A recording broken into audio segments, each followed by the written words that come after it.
जीवन में काम आएगी, ये वस्तु काम आएगी, क्योंकि विपक्ष जोरदार है, माया कोई साधारण नहीं है। विश्वासी साधक का भगवान स्वयं जुम्मा ले लेते हैं कि मेरे प्रभु जो करेंगे वो मंगल करेंगे। तो परिस्थिति बुरी दिखाई दे सकती है,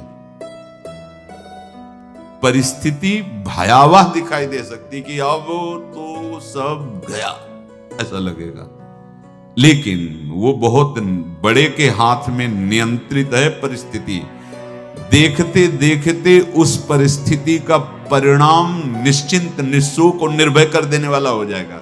साधन पथ पे हम इनको आदर्श मानकर चले तो बहुत जल्दी आनंद आ जाए। अब हमें किसी भी अड़चन से कोई भय नहीं, किसी भी अड़चन से भय नहीं। आप ये खिलवाड़ मत समझे, किसी भी अर्थ कोई तुम्हें नहीं रोक सकता आप श्री जी से मिलने के लिए। साधक तीन बातें आरंभ से देखे कि हमारे जीवन में आ रही हैं कि नहीं। पहली बात, भगवान पर पूर्ण श्रद्धा विश्वास। अनंत ब्रह्मांडों के स्वामी हैं, काल भी उनके अधीन है। डरना क्यों भाई, किस बात का डर लगना है? अगर डर है, भय है, तो अभी श्रद्धा विश्वास स्वामी में नहीं। अगर हमें हृदय में कष्ट अपना प्रभाव पहुंचाना चाहता है, तो जैसे कोई ठंडी से बहुत कांप रहा हो और माता दौड़ कर आवे, अपने हृदय से लगा के अपने शरीर का ताप देकर उसकी ठंड को दूर कर दे, ऐसे प्रियाजू करती है, ऐसे प्रियालाल करते हैं। ये कहा कहो बड़ भाग, नित नित रति हरिवंश हित, नित बरधत अनुराग, यह जो कृपा हरिवंश की। ये आपनो भाग आपन मुख, कहा तुझ श्री हरिवंश बल, हरिवंश भरोसे भय निडर, सो नित गर्जत हरिवंश। देखा है, कष्टों की बौछार है, ऐसे जैसे ऊपर से वर्षा हो रही है, भगवान शेष फणों का छत्र, संवर्तक मेघ प्रलयंकारी वर्ष रहे, गिरिराज जी का छत्र। ऐसे भक्त को कृपा छत्र से हर समय सुरक्षित रखा जाता है। भक्त बनने के लिए कोई विशेष लायकात की आवश्यकता नहीं। मैं समस्त गुणों से हीन, पर मैं अपने प्रभु का, बस यही लायकात है। प्रभु की सिवा यदि आपका कोई अन्य आश्रय है तो आपको धोखा लगेगा। नहीं तो सच्ची कह रहे हैं, इसी जन्म में निहाल हो जाओगे। एक बात केवल स्वीकार करो कि प्रभु के सिवा मेरा कोई नहीं, और है भी नहीं। स्वीकार कर लोगे तो तुम्हें अनुभव में आने लगे। हम प्रतिपल देखते हैं, प्रतिपल, वो केवल अपनापन चाहते, केवल अपनापन, कोई दूसरा नहीं होना चाहिए। बस कहां बाहर तो देखो आप सब हमारे हो, अंदर से आप सब श्री जी के हो और हम आपके सेवक हैं। बाहर से आप गुरु मानो, जो भाव मानो, वो आपको श्री जी जाने। अंदर से हमारे आप श्री जी के जन हो और हम आपके सेवक हैं। बाहर से कुछ भी व्यवहार मानो, कोई बाहर से व्यवहार का कोई अस्तित्व नहीं, अंदर की बात का अस्तित्व होता है। आप सब हमारी स्वामिनी की परिकर हो, हम आपके दास हैं। बस इस बात से हमारा अपनापन आपसे है, नहीं श्री जी के सिवा किसी से कोई अपनापन नहीं। कि आप इसका प्रभाव समझिए। प्रभु को सिर्फ अपनापन चाहिए, सिर्फ अनन्यता। यदि उपासक में तीन बातें नहीं है तो अभी थोड़ी गड़बड़ी है। पहला, दृढ़ श्रद्धा विश्वास, दृढ़ श्रद्धा।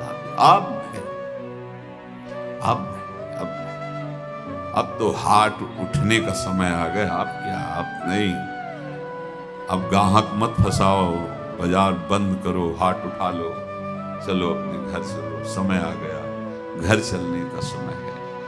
नहीं तो कलयुग अपनी बाजार ऐसी फैला देगा कि भूल जाओगे कि घर भी जाना है। दूसरी बात, जो गुरु ने भजन दिया उसमें तत्परता, सच्ची मानिए। जीवन भर कभी इस प्रमाद को गुरु कृपा से आने का अवसर नहीं दिया गया कि चैन से सोए हों और चैन से खाए हों। पूरे जीवन कभी सुविधाओं को स्वीकार नहीं हुआ, पर साधन मार्ग में कभी भी शिथिलता नहीं हुई, तत्परता ही। प्रभु पर पूर्ण श्रद्धा विश्वास और गुरु प्रदत्त साधन पर तत्परता, और तीसरा खास विषय इंद्रियों से भोगों को न भोगना। तब ये जो रंग है परमार्थ का, तब अब 2-4 माला की मनमानी आचरण की कहते हैं हमें भगवदानंद की स्फूर्ति नहीं होती। आपने रास्ता रखा है भगवदानंद का, बाजार लगाए बैठे हो अंदर हृदय में अन्य आसों की, अन्य भोगों की, अन्य चाहों की, अन्य मान्यताओं की। अरे खाली करो, ये सब माया का खेल है। एकमात्र प्रभु, बस जब ठन जाएगी ये बात, अच्छा गौर से देखो क्या है। जब चलोगे तो क्या होगा, चलने की तो सोचो, उस दिन की सोचो जिस दिन चलना है, और किस दिन चलना है पता ही नहीं है, तब तो और होश में हो जाओ। आपको कोई भी यहां सहयोग देने वाला नहीं, कोई भी वस्तु आपकी नहीं, कुछ भी आपके साथ नहीं जाएगा। तो होश में हो जाओ, संभाल लो, आगे की गति मत बिगाड़ो। 3 बातों पर ध्यान दीजिए, श्रद्धा और विश्वास अटूट अपने इष्ट पर। दूसरी बात, हमारे हृदय में जो गुरुदेव ने उपासना का बीज रोपण किया, तत्परता। देखो आपको हृदय की बात कहता हूं, माया के पास केवल प्रलोभन है, ये सुख में बांधती है। सुख का प्रलोभन अच्छे से सजा के पेश करके देना, साधक को भ्रष्ट करना, ये इसका स्वभाव है माया का। माया किसी व्यक्ति का नाम नहीं, किसी शरीर का नाम नहीं। भगवद विमुखता जिस वस्तु व्यक्ति स्थान से हो वही माया है। माया का मतलब थोड़ी जिसे कोई स्त्री शरीर पे आरोप कर दे या पुरुष शरीर पे आरोप कर दे, ये तो माया है। तो और क्या है? मैं, मोर, तोर, तय और जहां तक इंद्रियां जाए, जहां तक मन जाए, सब माया ही है। इसको देखा है भगवान के पार्षदों में।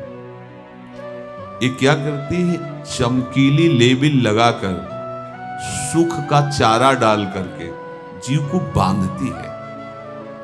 इससे सुख मिलेगा, बहुत सुंदर है ये वस्तु, ये शरीर, ये व्यक्ति, ये स्थान, ये पद, इससे वो बांधती है। विवेक ऊपर की लेवल का तत्काल ऑपरेशन करता है, वो आंतरिक विषय पर दृष्टि डालता है तो सब खोखला निकलता है, बाहर निकल क्रॉस कर जाता है। वो विवेक, मोह भ्रम भागा, तब सब विषय विलास विरागा। अज्ञानी उसी आकर्षण सुख में बंध जाता है, और सुख तो था नहीं, बंधन इतनी जोर का हो गया, अब मुक्त हो सकता नहीं, तो उसके हृदय में लगता है इसके बिना जी नहीं सकते, इस नशा के बिना, वस्तु के बिना, व्यक्ति के बिना। और एक सूक्ष्म बात, वो जब आपको सुख देगी तो आपको स्वतंत्रता का आभास कराएगी, और जब आप उसको छू लेंगे तो आपको परतंत्र बना देगी, भयभीत कर देगी। तो आप डाउन होकर के अपने अस्तित्व को मिटाकर पूरा जीवन बर्बाद कर देंगे। इन शब्दों को लिख लो, अपने हृदय में लिख लो। माया सुख में बांधती है नहीं उसके पास सुख। जिसे तुम सुख समझते हो वो सुख नहीं, बिल्कुल सुख नहीं, वो सुख की छाया है, तुम्हें समझ पड़ती नहीं, ये गिरधर की माया है। उस सुख का बंधन, आप देखो कुछ भी क्रिया करते हो माया जनित तो प्रलोभन होता है, सुख मिलेगा, और जिस समय सुख मिलने के लिए आप लालायित हुए, उस समय सुख भोगने की स्वतंत्रता आपको दे देगी। लो, आप समझ रहे हैं हम स्वतंत्र स्वामी होकर सुख भोग रहे हैं? नहीं, अब भोग लिए ना, अब गुलामी उसकी सहो। अब तुम्हें वैराग्य हो रहा कि मैं नहीं भोगूंगा, तो उसकी दृष्टि बदलेगी। समझ रहे हो? अब आप अपने आप को पूरे शरणागत कर दिए, हर तरह से तुम्हें बांध करके भगवत विमुख करके नष्ट कर देगी। ये बात अच्छे से समझ लो, अच्छे से। इस सुख का प्रलोभन देकर बांधती सुख है नहीं, क्योंकि आप उपासक हो। जब सुख में उतरोगे तो कितने दिन फिर आपको घृणा होगी कि अरे धिक्कार हमारे जीवन, फिर लौटने का चांस नहीं रहेगा। ध्यान से सुन लो, लौटने का चांस नहीं देगी माया। तुम्हारी ऐसी आंतरिक कमजोरी हो जाएगी, ऐसी वृत्तियां कमजोर हो जाएंगी कि तुम उस माया के इशारे पर नाचोगे, उसके विपरीत तुम बोलने की भी ताकत नहीं रख सकते। मान लीजिए, विषय चुगा जिन चुगे, कछुक चुगत सुख होए, फिर जो फांसी ऐसी लगे तेसम दुख न को। ये अनुभवी महापुरुष रसिक शेखर श्री ध्रुवदास जी महाराज कह रहे हैं। तो तीसरी बात का संयतेंद्रिय, दृढ़ श्रद्धा विश्वास भगवान पर, गुरु प्रदत्त प्रबल साधना में तत्परता और इंद्रियों की गुलामी कभी स्वीकार न करना। जीवन में ध्यान रखा जाए, केवल प्राण पोषण शरीर के निर्वाह के लिए जो निरपेक्ष भाव से मिले उसे स्वीकार करो, अन्यथा ये प्रलोभन सुख का देकर माया तुम्हें बांध लेगी और फिर तुम्हें अधीन कर लेगी। कितने से मार्ग में उत्साहित होकर चलते हैं, पर गुरु कृपा पात्र ना होने के कारण, चतुर खिलाड़ी ना होने के कारण वो प्रलोभन में फंस जाते हैं। फंस गए तो फिर मछली का कांटा जानते हो, ऐसे अब वो चाहे जितना हिले डुले वो कांटा नहीं निकल सकता। अब तो उसको मरना ही पड़ेगा। ये जन्म बर्बाद ना हो, आप सबसे प्रार्थना है। बहुत ही अपने घर की जैसी बात होती है। इसका कार्य है माया का सुख में बांधना, सुख के प्रलोभन से, और आपको सुख भोगने के लिए स्वतंत्रता देना। आप उस स्वतंत्रता से सुख भोगे कि न जाने कितने जन्मों की परतंत्रता तुमने स्वीकार कर ली। अगर इस रहस्य को जान जाओगे तो डरोगे। यही डरे डर बिहारी वंश ही। श्वास जैसे मनुष्य स्वाभाविक लेता है, खाते पीते सोते चलते उठते बैठते बात करते हंसते, सब अवस्थाओं में आप श्वास नहीं लेते, स्वाभाविक आ जा रही है। ऐसे ही श्वास प्रश्वास अपने आराध्य देव के स्मरण का अभ्यास बना लो। अभ्यास योग युक्तेन चेतसा नान्यगामिना। और जैसे तनिक भी श्वास रुकी तो घबराहट, बेचैनी, परेशानी आ जाती है, ऐसे ही श्वास प्रश्वास यदि नाम से खाली जाने लगे तो घबराहट, परेशानी, जलन पैदा होनी चाहिए। तब आप उपासक माने जाएंगे। क्या ऐसा हो रहा है? क्या हृदय की ऐसी स्थिति है तो धन्यवाद, नहीं है तो इसी की प्राप्त करने के लिए प्रियाजू ने हमें अपने मार्ग में घसीटा है, चाहे वो गृहस्थ हो चाहे वो विरक्त हो। यदि श्वास प्रश्वास में नाम न हुआ तो तुम्हें घबराहट होनी चाहिए। भूरी सखी जी कहते हैं कि मेरे जी में बड़ी घबराहट होती है, ऐसे जी घबरात। भूरी सखी जी कह रहे हैं, श्वास नाम दो बिलक चलत है, इनको भेद न मोह को भावे।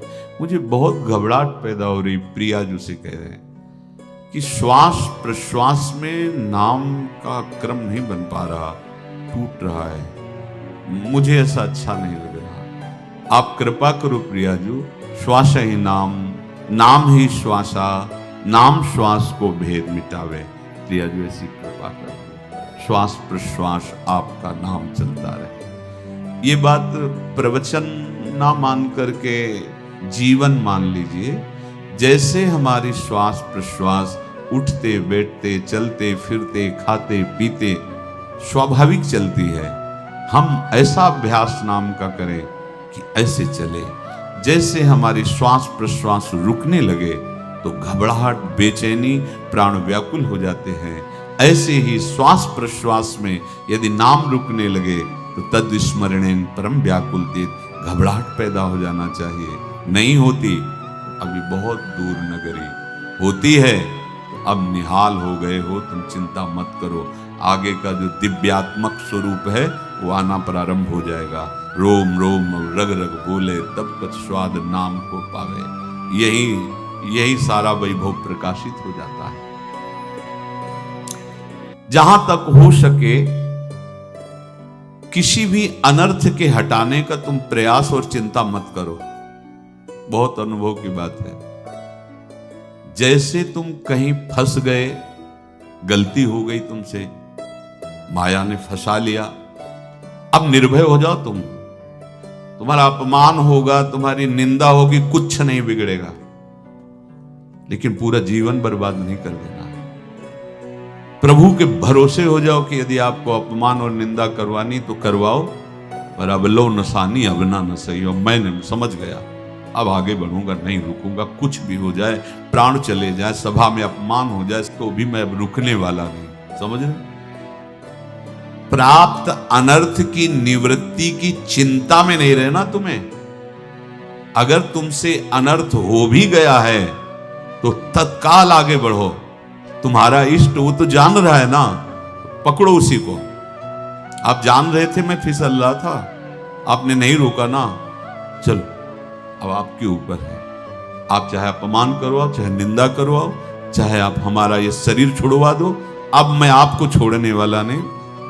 बिल्कुल ये बात पकड़ लेना। ये जीवन में कई बार ऐसे अवसर आते हैं जहां हमारी भक्ति को बाधित करने के लिए माया ऐसे कांटे फैला देती है और हम असमर्थ हो जाते हैं, हम दब जाते हैं। कुछ गड़बड़ नहीं होगा, मृत्यु से ज्यादा कुछ गड़बड़ होने वाला नहीं।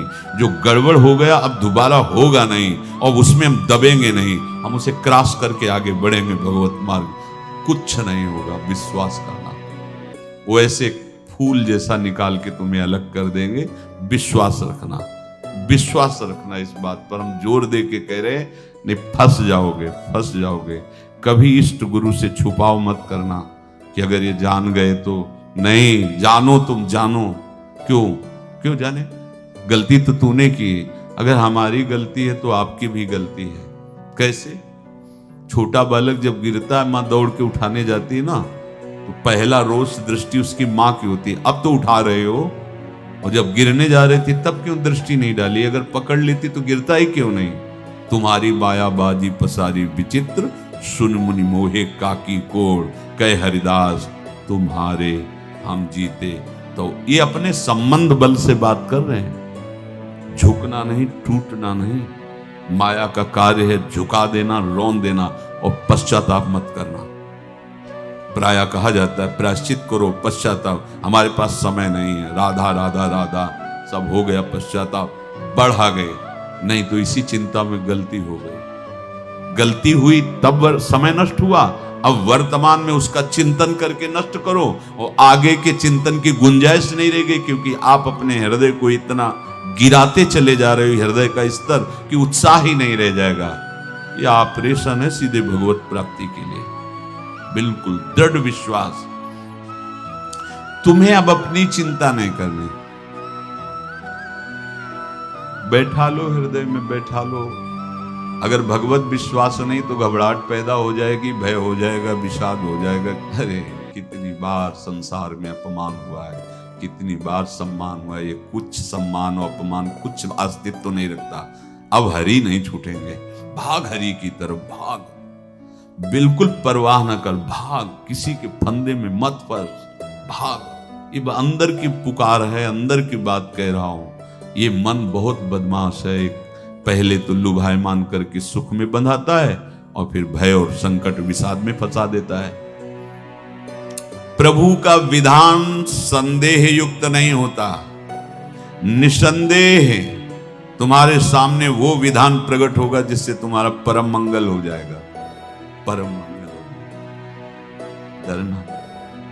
बताया नहीं था एक बार प्रेम भगत की बात। तो हमारे पास प्रेम जी आते थे, बहुत नाम जापक थे, श्री हरिवंश, श्री हरिवंश।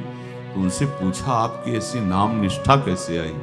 तो उनका गलती से नाम निष्ठा कैसे आती है?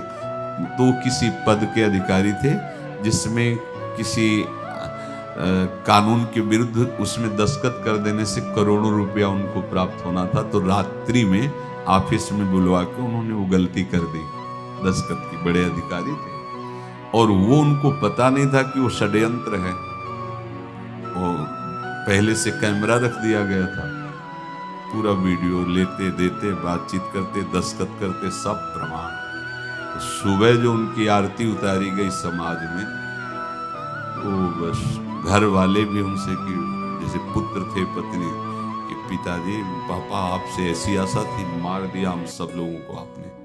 कब हम लोगों ने धन की मांग की आपसे, आप इस अवस्था में ऐसा कर। तो घर से ये वचन और बाहर तो सब उपहास उनका। और उन्होंने निश्चय किया रात्रि में आत्महत्या कर लेंगे। कर्म बड़ा विचित्र होता है।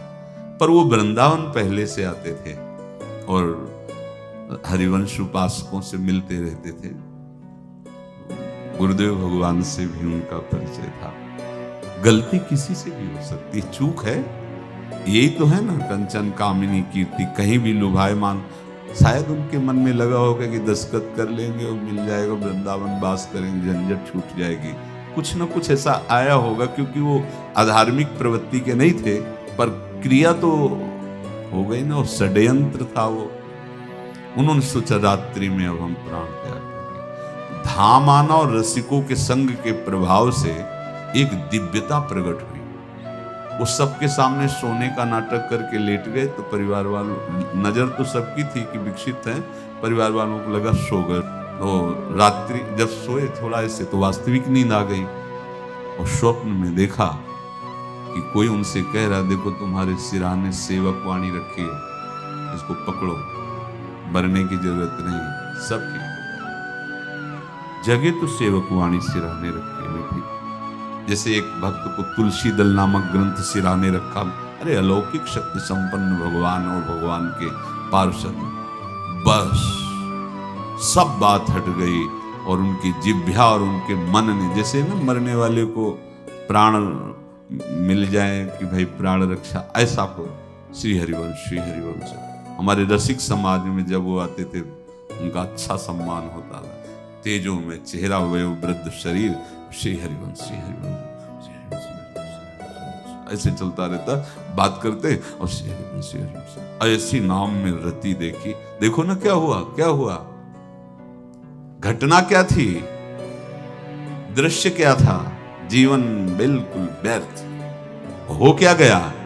लोक सम्माननीय जीवन बन गया, महात्मा बन गए और भगवत प्राप्त हो गए हैं, उनका शरीर छूट गया है। तो यहां कह रहे हैं कि तुम्हें किसी भी हेतु से अपनी चिंता नहीं अब करनी। प्रभु का विधान निसंदेह परम कल्याण में होता है, तुम्हें संदेह नहीं करना। कड़ुआ हो सकता है लेकिन अवसर तो मिल जाएगा श्री जी की तरफ भागने का। हम अपने को अच्छा साबित करने के लिए पूरा जीवन लगा दें, नहीं भाई, हम नीच आचरण वाले पर हम भागेंगे प्रभु की तरफ। लोक पावन करने वाले महात्मा बन जाओगे। सतरति शा लोकांत, इसको बैठा लो, जीवन में काम आएगी, ये वस्तु काम आएगी, क्योंकि विपक्ष जोरदार है, माया कोई साधारण नहीं है।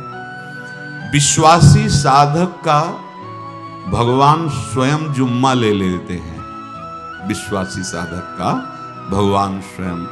देखो, अपने मन में तुम किसी प्रकार की चिंता न रख करके ये आज से विश्वास कर लो कि अब मेरे जीवन में जो होगा, मेरे प्रियाजू के द्वारा किया हुआ विधान परम सुखप्रद होगा, परम मंगलमय होगा। विश्वासी भक्त का जब ये स्वभाव निश्चय हो जाता है कि मेरे प्रभु जो करेंगे वो मंगल करेंगे, तो परिस्थिति बुरी दिखाई दे सकती है, परिस्थिति भयावह दिखाई दे सकती कि अब तो सब गया, ऐसा लगेगा। लेकिन वो बहुत बड़े के हाथ में नियंत्रित है परिस्थिति। देखते देखते उस परिस्थिति का परिणाम निश्चिंत, निःशोक और निर्भय कर देने वाला हो जाएगा। भयभीत मत होना। बहुत ही अमृतमयी बातें हैं, अगर अपने साधन पथ पे हम इनको आदर्श मानकर चलें तो बहुत जल्दी आनंद आ जाए। किसी भी अड़चन को तैयार रहो। ये काल क्षेत्र है, मृत्यु क्षेत्र है। कुछ भी, कभी भी, कहीं भी, कैसे भी, सबके सब मर सकते हो। अभी यही खंबा टूट जाए, बिल्डिंग गिर जाए, सब मर जाओगे। कहां जाओगे? जहां ऐसे सुन रहे हो ना, ऐसे निकलने चले। अब हमें किसी भी अड़चन से कोई भय नहीं, किसी भी अड़चन से भय नहीं। आप ये खिलवाड़ मत समझे। किसी भी अड़चन, कोई तुम्हें नहीं रोक सकता आप श्री जी से मिलने के लिए। ये आगंतुक भय एक स्वाभाविक होता है। जैसे पूज्य श्री मंगनानंद जी सरकार सेनपुर, बहुत उच्च कोटि के ब्रह्मलीन महापुरुष, तो एक चौकी पर ऐसे बैठे हुए थे और बहुत से ऐसे संतजन परमहंस सब बैठे हुए थे और ब्रह्म चिंतन के विषय में चर्चा चल रही थी। तो एक संत आगंतुक आए ऐसे गंगा किनारे। उस समय स्वामी जी कह रहे थे मंगनानंद जी कि एक होता है विचार भय, वो संतों में कभी नहीं होता है, और एक होता है तात्कालिक भय, वो सबको व्याप्त हो जाता है। तो उन्होंने कहा कि स्वामी जी, वैसे हम आपका आदर करते, लेकिन इस बात पर हमारा मतलब मन नहीं बैठ पा रहा है कि जो ब्रह्म स्वरूप को जान गया है उसको विचार भय तो होगा ही नहीं, लेकिन स्वाभाविक भय कैसा हो सकता है? तो सिद्ध पुरुष थे। उनका स्वामी जी बैठो, प्रसंग पूरा होने के बाद फिर आपका उत्तर हो जाएगा। ऐसे चौकी लगाई, बैठे, और बैठे थे बट वृक्ष के नीचे। तो एक जैसे बाज है, गीद पक्षी है, उस समय तो वो संध्या का समय था, आके ऐसे जे भी बैठा, खरबर खरबर वो डाल, तो महाराज चौकी के नीचे हो गए, जो गंगा किनारे से आए थे ना। तो कहा स्वामी जी, ये विचार भय है या स्वाभाविक भय है, या आपको ब्रह्म चिंतन या ब्रह्म बोध नहीं? तो हंस दिए, बोले उत्तर मिल गया। ये स्वाभाविक, जैसे अभी बंदर चीख दे तो सब घबरा जाओगे ना, विचार भय नहीं है ये आगंतुक स्वाभाविक भय। भय विचार भय कि अब जो है ऐसा होगा, ऐसा हो सकता है, नहीं। वही प्रसंग चल रहा है, भगवान प्रमाण देते चले जा रहे हैं। देखो, कोई भी भय, कोई भी अड़चन अब तुम्हारा अमंगल नहीं कर सकती, पक्का मान लीजिए। डरो मत। देखो, इसमें इसीलिए प्राणों की बाजी लगा के, अब हमारे प्राण नहीं हैं, हमारे प्राण प्राणनाथ को समर्पित है।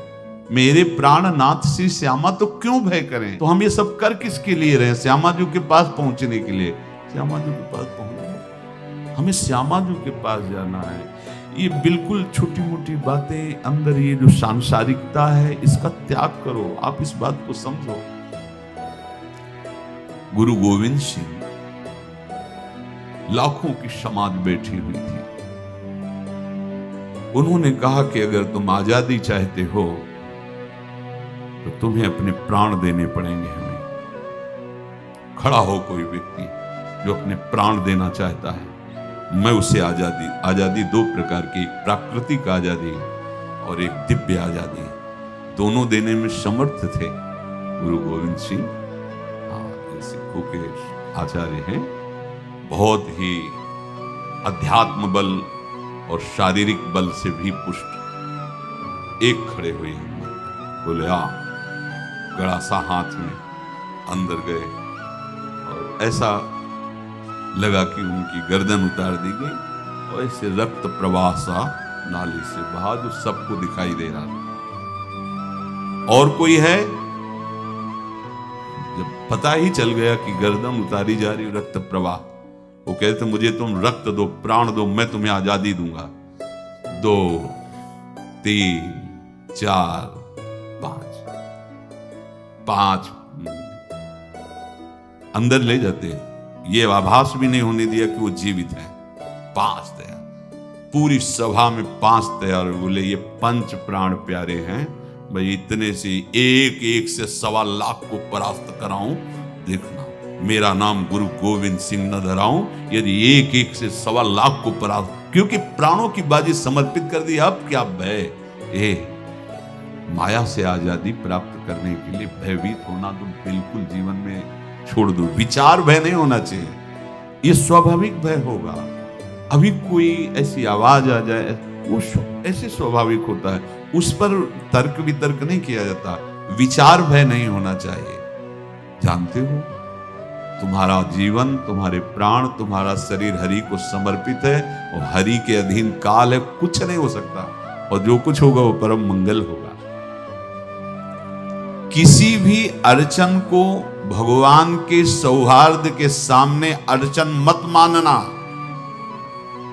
हम अगर अड़चन को दूर करने का प्रयास करेंगे तो अड़चन हमें फंसा लेगी, अड़चन। और यदि भगवान पे विश्वास कर लिए तो वही अड़चन अर्चन बन जाएगी, उपासना बन जाएगी। मान लीजिए बात, मान लीजिए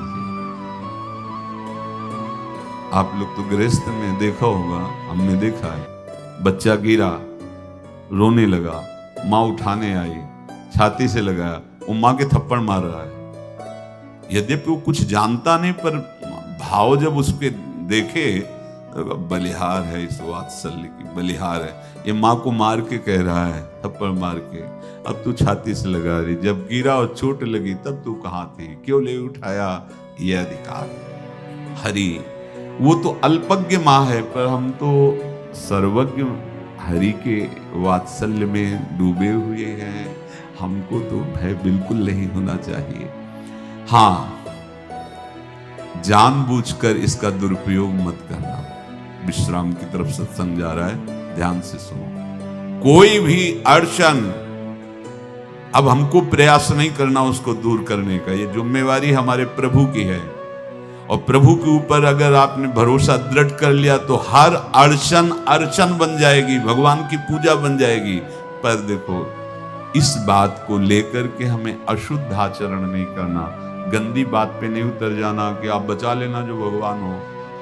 नहीं बचाएंगे, हम तुम्हें बता रहे। अगर उनको चैलेंज करोगे ना, ये सत्संग में सुना है कि आप बचाते हो, बचा लेना भला, तो नहीं बचाएंगे। क्या करेंगे? डबल पिटाई करवाएंगे तुम्हारी, क्योंकि सुन के भी तुम मनमानी कर रहे हो ना, और जब पीटोगे फिर रोगे तो फिर बचा लेंगे। ये लीला बिहारी गुरु हैं, बहुत करुणा में है, इनसे उल्टा मत खेलना, नहीं तो अगर ये उल्टा खेलने लगे तो तुम पहचान ही नहीं पाओगे। कह रहे हैं अपने आचरण को जानबूझकर अशुद्ध ना करो, तुम्हारी सारी बुराइयों की जिम्मेवारी हरि ले लेंगे। शब्द पर ध्यान दीजिए, जानबूझकर तुम अपनी बुराइयों का प्रयोग मत करो, तुम्हारे में जो बुराई है वो श्री हरि स्वयं स्वीकार कर लेंगे। वो ठीक है, जैसे आग में मल पड़े या चंदन या लोहा पड़े या लकड़ी, आग सबको अपना रूप दे देती है, ऐसे हर बुराई हरि में जाके परम सद्गुण बन जाती है। हम जितना अपने आप को अच्छा बनाने का प्रयास करेंगे, ये संसारियों के समझ में नहीं आएगा, परमार्थ के पथिकों के लिए बात है, और यही विश्राम हो जाएगा। हम अपने आप को जितना अच्छा और बड़ा बनाने की कोशिश करेंगे, उतना ही हमारा प्रयत्न हमको नीचा गिरा देगा। यदि हम अपने को भगवान के आश्रित कर करके उनके नाम का जप और उनकी आज्ञा पे चले तो इतने अच्छे बन जाओगे, बिस्तरे सब जग विमल कीरति साधु संगति ना टरे। इतने महान बन जाओगे कि विश्व आत्मा भगवान जब हृदय से लगा लिए तो जा पर कृपा राम की हुई, ता पर कृपा करे सब कोई। सुर नर मुनि प्रसन्न ताऊ पर, सोई विजयी विनयी गुण सागर, तास सुजस त्रैलोक उजागर। इसलिए सत्संग का मनन करो और ये जीवन व्यर्थ ना जाने पावे। सावधान आप रहो, और निर्वाह हमारी लाडली जी करेंगी। और ये जन्म हम सबको लाडली जी की प्राप्ति के लिए मिला है, और पक्का पक्का विश्वास करो लाडली जी हमें मिलेंगी। पक्का विश्वास करो, इस पे संशय मत रखना। हम किसी साधन बल से नहीं कह रहे कि तुम्हें लाडली जी मिलेंगी। लाडली जी मिलेंगी उनकी कृपा से, उनके दुलार से, उनके आकर्षण से अब हमारा निश्चय हो गया है कि लाडली जी में बोले आपका, हमारा मतलब सबका। ये जितने आप सब बैठे हो, आपको पता नहीं आपके कितने भाग्य प्रकाशित हो रहे हैं लाडली जी की कृपा से। अगर पता चल जाएगा तो अहंकार आ जाएगा। धैर्य पूर्वक सत्संग का मनन करो और उसे अपने आचरण में उतारो। शेष चर्चा आगे। श्री राधा।